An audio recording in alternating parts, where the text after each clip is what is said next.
Now, I believe you had a second part of your question, Manoj, which was that because of your cultural linguistic experience background, if somebody else is speaking about the word consciousness, for example, that you have a completely different take on a different set of presumptions and assumptions on the word consciousness than perhaps the speaker would have.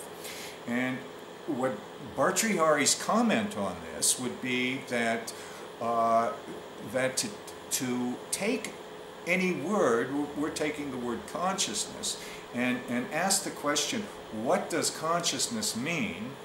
It's a null and void question, because consciousness as such doesn't exist as an individual unconnected word. This is Bhartrihari's point, that when we ask the question, what does consciousness mean, we are abstracting something, we're taking it out of its context, it has no more substance, and it could, these days, these kinds of words can mean anything you want them to mean. We've lost your audio. We've lost my audio. What is going on here? No, I can hear you pretty well. You can hear me okay? Yes. I can hear you too. I can hear you too. Okay.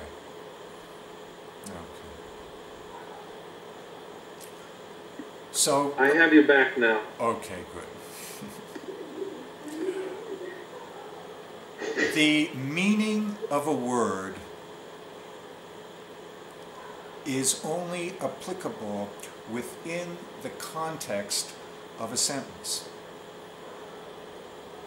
That taken out of the context of the sentence, that word becomes an abstraction and no longer has a specific meaning. Bhartrihari would go so far as to say it hardly even exists. So when a translator takes an Indian text, takes the Yoga Sutra or any of the Indian texts, and in making a translation, he looks up the word in a dictionary and chooses among meanings, or does a research in terms of the etymology of the word, then already he is in a space where he cannot possibly discover its meaning, because it's already been abstracted. Further to that, Bhartrihari makes it very clear that if one is trying to obtain the meaning of a sentence by analyzing its grammatical, syntactical aspects, its morphology, its vocabulary in that sense, that he can't possibly find the meaning, that he is going to superimpose a meaning on top of the word or the sentence. So this is why it is crucial that the meta rules as described, not prescribed, described by Panini, and further described and expanded upon by Patanjali.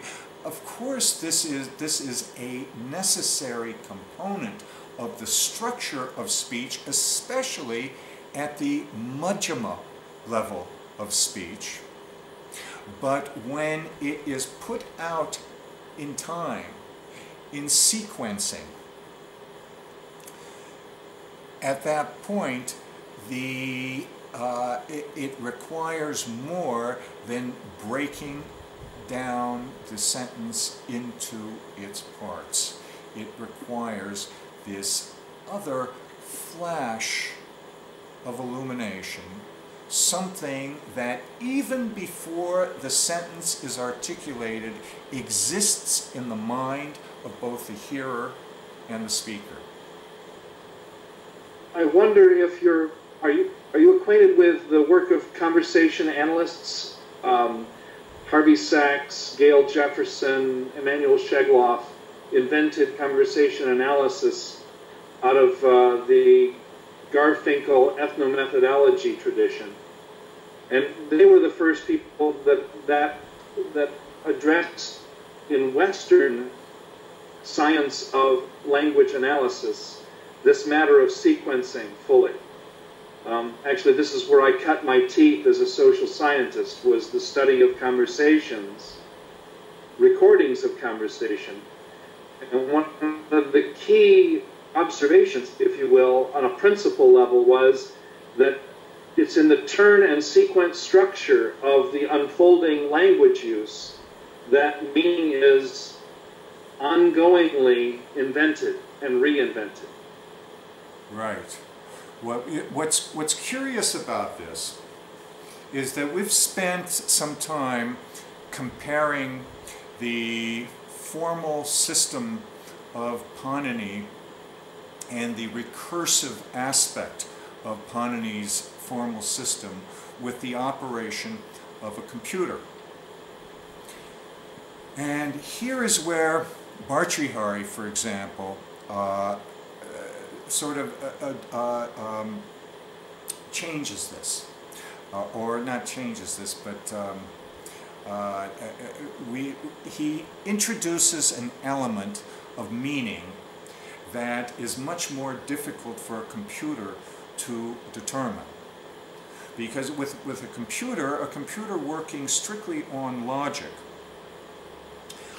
in the same way that a translator may take a sentence and analyze it in terms of its phonology, its changes, its morphology, grammar, and so forth, and looks up the words in the dictionary or the etymologies, how that translator is not going to arrive at meaning. The computer is doing the same thing. The computer is asking a lot of questions. Whatever you propose to the computer is going to ask a question. This is the nature of the recursive language. And you give an answer to the computer which only leads to another question. And the questions will go on infinitely in this recursive nature. But this isn't how meaning comes to us humans dealing with speech. That